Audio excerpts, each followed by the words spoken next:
Oke Mbak, judulnya apa Mbak? Pengaruh implementasi kredit usaha Carrefour, modal sendiri, locus of control, dan digitalisasi UMKM terhadap kinerja UMKM dalam pemulihan ekonomi, studi empiris UMKM di Kabupaten Kudus. Oke, tadi ada manfaat untuk instansi itu maksudnya apa? Manfaat untuk instansi itu tadi pada objek penelitian saya, sampel penelitian saya. Ya mungkin lebih pada objeknya aja ya. Ya.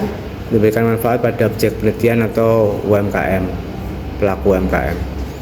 Kalau instansi nanti kaitannya dengan kebijakan biasanya mungkin pemerintah. Terus teori yang ada gunakan apa ini? Teori yang saya gunakan teori hierarki kebutuhan oleh Abraham Maslow dan teori hierarki kebutuhan oleh David McLaren. Jenis penelitian Anda? Jenis penelitian saya itu penelitian kuantitatif dengan sumber data primer. Jenis data atau jenis penelitian? Jenis data. Ya, dibedakan jenis penelitian dan jenis datanya ya, sumber datanya. Walaupun Anda gunakan kata atau gitu ya, kuantitatif atau ya, karena kuantitatif itu bisa jadi ya tidak data primer atau sekunder, bisa juga kuantitatif ya Mbak ya. Jadi untuk jenis penelitian sendiri, untuk jenis datanya sendiri. Oke. Kemudian tadi ada dikotomi ya, itu yang apa itu? Dikotomi itu dummy ya. Dari yang terdahulu itu menggunakan variabel dummy. Oh, yang terdahulu. Ya. Variabel Y-nya. Variabel Y-nya. Kinerja UMKM. Hah? Ya, bisa ada. Kinerja UMKM. Anda juga menggunakan kinerja UMKM. Iya. Kenapa tidak pakai dummy? Iya. Karena kalau variabel dummy itu kan variabel yang untuk mengkuantitatifkan variabel yang kualitatif. Kalau dari saya itu langsung dari variabel kualitatif. Sumbernya dari mana? Ya, sama saja semuanya itu dari yang kualitatif ke kuantitatif. Ada yang pakai interval preferensi, skala interval, ada yang tadi dikotomi. Terus yang jadi masalah sumbernya dari mana itu? Untuk merubah itu ada nggak? Pengukurannya yang menggunakan tidak menggunakan dikotomi itu Anda dapatkan dari penelitian siapa gitu. Kinerjanya UMKM. Terus Anda menggunakan apa? Pengukuran untuk kinerjanya apa Mbak? Pengukuran untuk kinerja menggunakan indikator pertumbuhan pasar, pertumbuhan penjualan, pertumbuhan modal, terus penambahan tenaga kerja, terus pertumbuhan pasar. Ya, instrumennya Anda dapatkan dari mana itu? Dari Jurnalnya siapa atau penelitian siapa? Dari jurnal Lestari.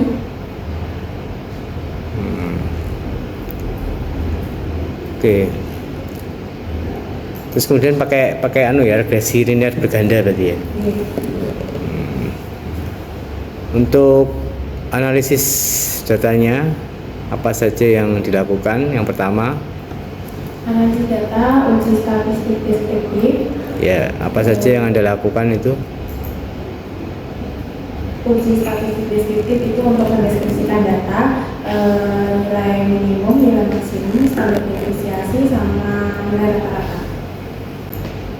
Kemudian uji validitas data untuk mengukur setidaknya kuesioner. ya, Anda gunakan apa? Nilai R tabel lebih besar dari nilai R nilai R itu lebih besar dari nilai R tabel. Ya. Terus hasilnya gimana? Hasilnya itu nilai R itu lebih besar dari nilai R tabel dengan nilai signifikansi kurang dari 0,5.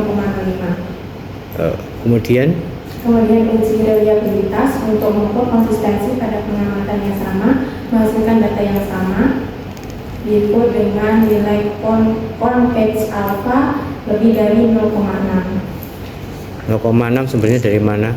Dari Imam Ghazali tahun tahun 2011. Nah itu karena tahunnya coba diganti yang baru.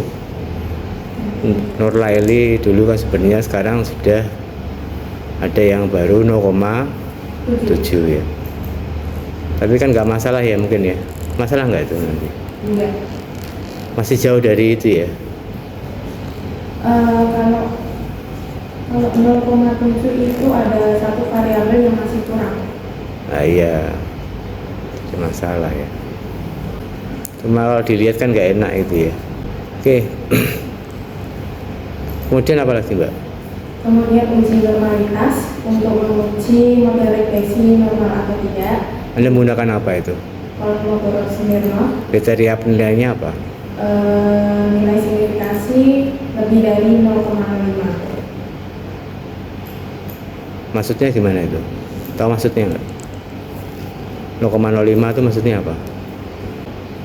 Nilai signifikansi Ya, signifikansi itu maksudnya apa?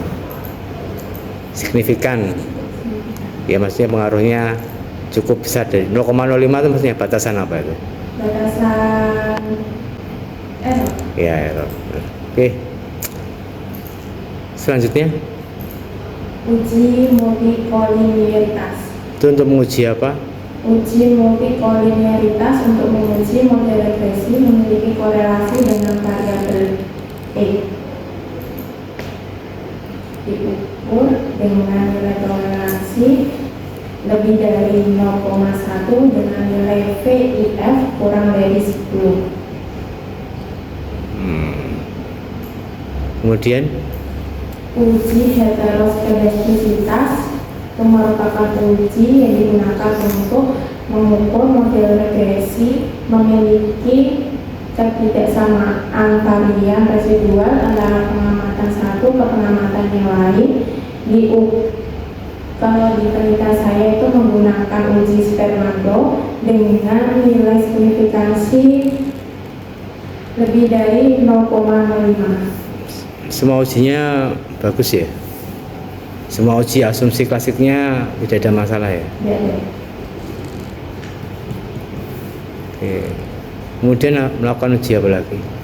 Uji R-square koefisien determinasi untuk mengukur seberapa besar variabel X dalam menjelaskan variabel Y. Tadi pakai asumsi klasik ya? Ya. Ada persamaan di situ, apa persamaannya? Y sama dengan ya? Y sama dengan Y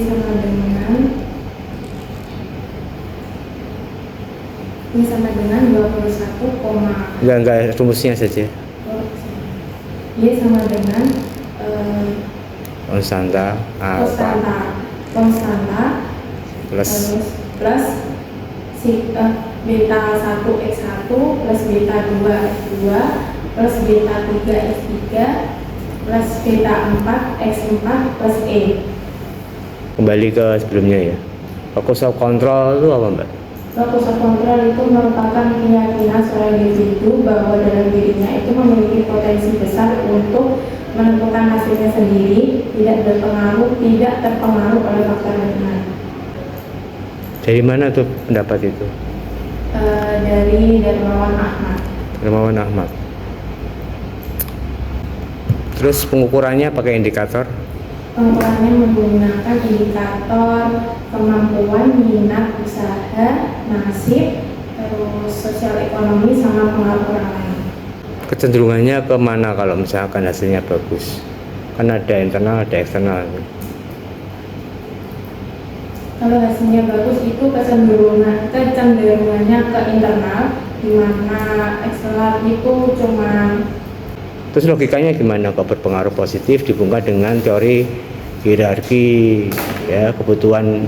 Dibungkam dengan teori hierarki kebutuhan aktualisasi diri oleh Abraham Maslow, di mana manusia termotivasi dan terdorong untuk mencapai suatu hal yang diinginkan serta mampu untuk mencapai hal tersebut. Sehingga pelaku usaha diharapkan dapat mampu dan berpikir positif untuk terus melaksanakan usahanya walaupun sedang berada di kondisi yang tidak memungkinkan. Hasilnya gimana ini untuk locus of control?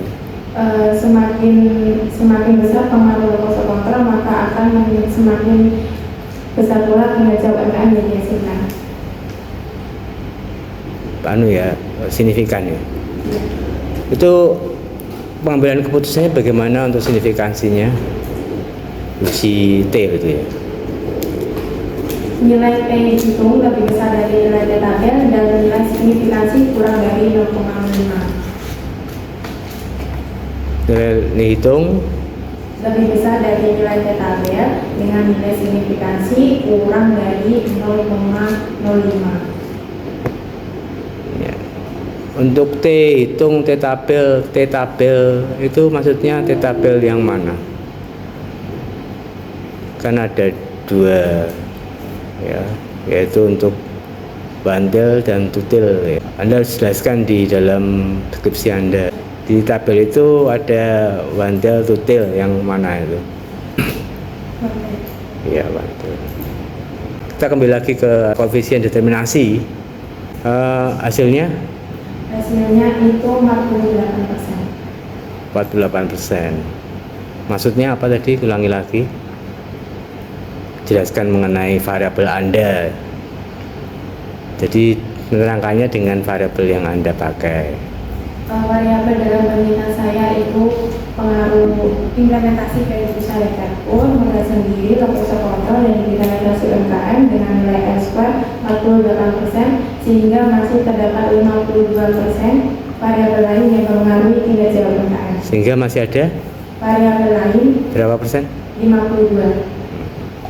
Memang tepat ya nilainya 48 gitu atau kan ada genapan? Saya bulatkan jadi 48. Sebenarnya nilainya itu 47,6. Kenapa kok nggak 47,6 aja? Karena 0,6 sendiri sudah sepertinya pembulatan. Iya. Ya nanti dikasih itu aja. Terus uji F. ya. Uji F itu untuk menguji pengaruh variabel X secara bersamaan terhadap variabel Y. Terdiukur dengan nilai F hitung lebih besar dari nilai F tabel dengan nilai signifikansi kurang dari 0,05. Hasilnya nilai F hitung lebih besar dari nilai F tabel. artinya misalnya pengaruh ini itu lah terhadap ini berpengaruh terhadap keseluruhan variabel berpengaruh. Bagaimana Anda terangkan Pak? Berarti variabel X1 implementasi kredit usaha Dekatpur, X2 modal sendiri, X3 lokus kontrol, dan X4 digitalisasi UMKM itu berpengaruh secara bersamaan terhadap variabel Y. Kemudian untuk uji T-nya Uji T digunakan untuk mengukur variabel X secara individu terhadap variabel Y dengan nilai T hitung lebih besar dari nilai. hasilnya gimana? Untuk yang berpengaruh berapa? Yang berpengaruh itu 3, yang tidak berpengaruh itu 1. Oke, kemudian untuk keterbatasan penelitiannya? Keterbatasan penelitian karena penelitian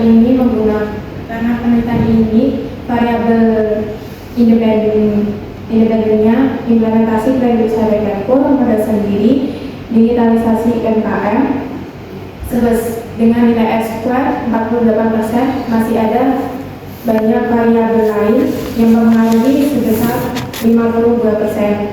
Terus yang kedua, penelitian ini menggunakan kriteria santai pelaku usaha skala mikro dengan yang sudah mendapatkan kredit usaha Dekatpur. Yang ketiga, penelitian ini menggunakan kuesioner, jadi masih banyak data yang belum sesuai dengan kondisi pelaku usaha karena mungkin keterbatasan dalam memahami soal kuesioner oleh pelaku usaha. Bukan karena kuesioner ya, mungkin karena kriteria kriteria dari sampelnya yang mungkin masih belum tepat. Anda jangan salahkan kuesionernya. Anda punya hak apa nyalahin kuesionernya? Ya, udah enggak Mbak? Iya. Jadi nggak boleh ya. Terus dasarnya apa kok bisa bilang tidak apa mau hasil Anda bagus? Kok bisa begitu Anda simpulkan dari apa? Kalau tidak ada dasar penyimpulan itu, hanya kira-kira tidak tahu dasarnya, mending tidak usah dimasukkan ke keterbatasan. Paham ya? Kamu jawabnya mungkin bisa gugup tapi jawabannya benar kan bisa ya? Paham ya?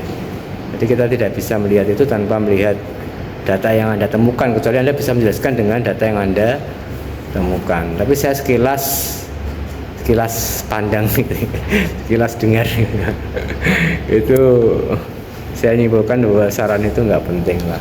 Ya. Sarannya apa sih?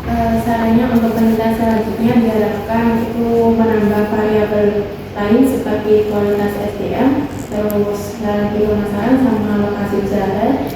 Itu dasarnya apa menambahkan itu? Oh, sudah ditentukan variabel ini. Oh, dari variabel yang ditolak itu ada penjelasannya di mana pelaku usaha dengan. Enggak, dari mana Anda menambahkan variabel jurnal sebelumnya suruh minta itu atau apa? Hah? Enggak ada. Wah, sangar ya dirimu ya. Anda tidak ada dasarnya. Tenane Mbak Joguyon Mbak. Ya harus ada di sumber penelitian sebelumnya yang memang belum Anda teliti di sini ya, belum Anda teliti maksudnya ya. Paham ya? Maksud tahu nggak maksudnya? Jadi ada yang melalui kinerja yang belum Anda teliti, ada di jurnal lain yang tentu bisa menjadi pengkayaan untuk penelitian selanjutnya. Dasarnya tadi karena koefisien determinasi misalkan. Oke, kemudian selanjutnya apa? Kemudian karena penelitian saya itu kepada pelaku usaha skala mikro, diharapkan untuk penelitian selanjutnya dapat menggunakan skala kecil atau nah ini benar ya, kemungkinan ya memang gitu. Jadi pemahaman mengenai kuesioner tadi ya, pemahaman yang kurang tepat itu karena mikro ya, bagian mikro yang dimungkinkan kurang memahami masalah-masalah mengenai kinerja tadi ya. Kemudian caranya lebih ditingkatkan lagi mengenai dari skala yang sifatnya mikro ke menengah gitu ya. Kemudian apa lagi? Untuk penelitian selanjutnya bisa menggunakan metode wawancara langsung kepada pelaku usaha. Dasarnya apa? Karena penelitian saya saat ini kan menggunakan kuesioner, jadi untuk penelitian selanjutnya bisa menggunakan wawancara langsung. Ya tergantung tujuan penelitiannya apa gitu ya. Bilangkan aja Mbak. Ya. Oke, mungkin bisa diperluas itu sampelnya untuk generalisasi atau mungkin digantikan ke objek yang lain ya, akan memberikan manfaat bagi objek yang berbeda. Barangkali adik kelas bisa memanfaatkan mengacu pada penelitian Anda, kan enak ya, ada sarannya ya. Oke, saya kira cukup. Saya kembalikan ke ketua. Wassalamualaikum warahmatullahi wabarakatuh. Untuk jumlah secara signifikan itu masih belum ada ketentuan, masih acak, tapi di setiap kecamatan itu terbagi rata untuk sektornya. Sektor apa? Sektor terbagi menjadi 9, ada kuliner, terus busana, craft, terus logam, jasa, lain-lain sama pertanian, terus ternakan.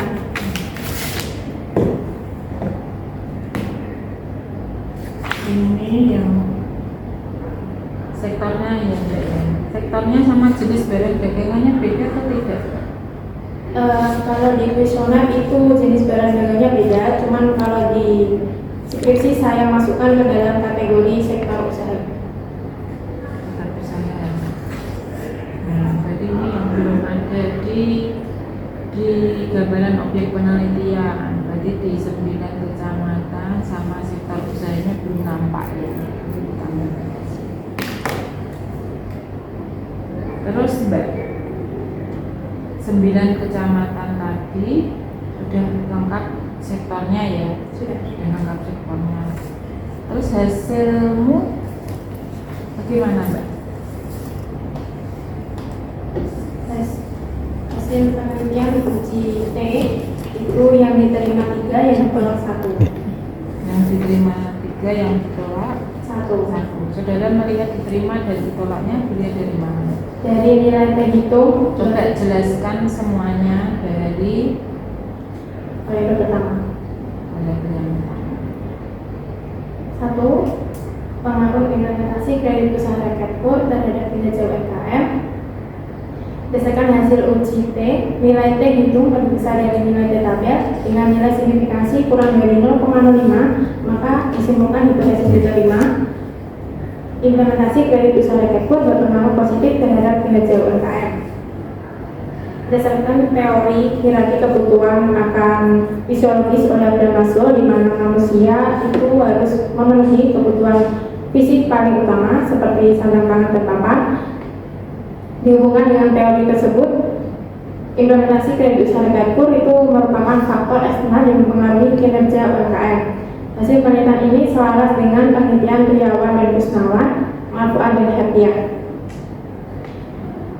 Yang kedua, pengaruh modal sendiri terhadap kinerja UMKM. Berdasarkan hasil uji T, nilai T hitung lebih besar dari nilai T tabel dengan nilai signifikansi kurang dari 0,05, maka hipotesis diterima.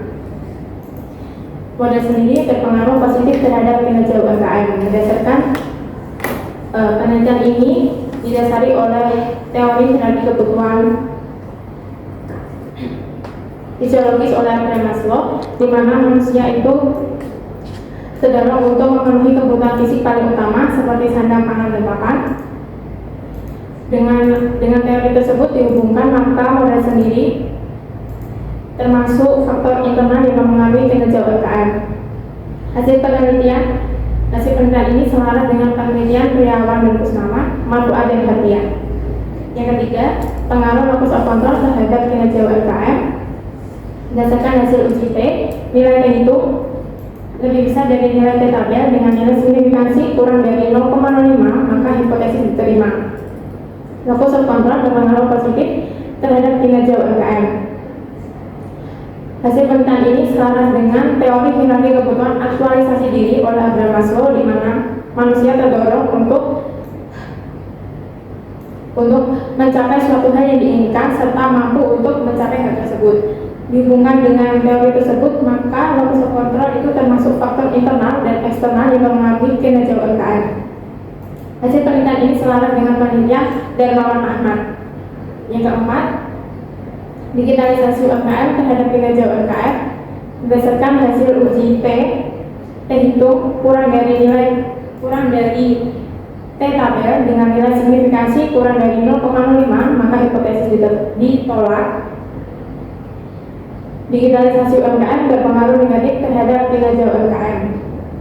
Penelitian ini tidak selaras dengan teori hierarki kebutuhan aktualisasi diri oleh Abraham Maslow, di mana manusia terdorong untuk mencapai suatu hal serta mampu untuk mencapai hal tersebut, dan penelitian ini tidak selaras dengan teori hierarki kebutuhan akan prestasi oleh David McClellan, di mana manusia terdorong untuk bergaulat untuk sukses.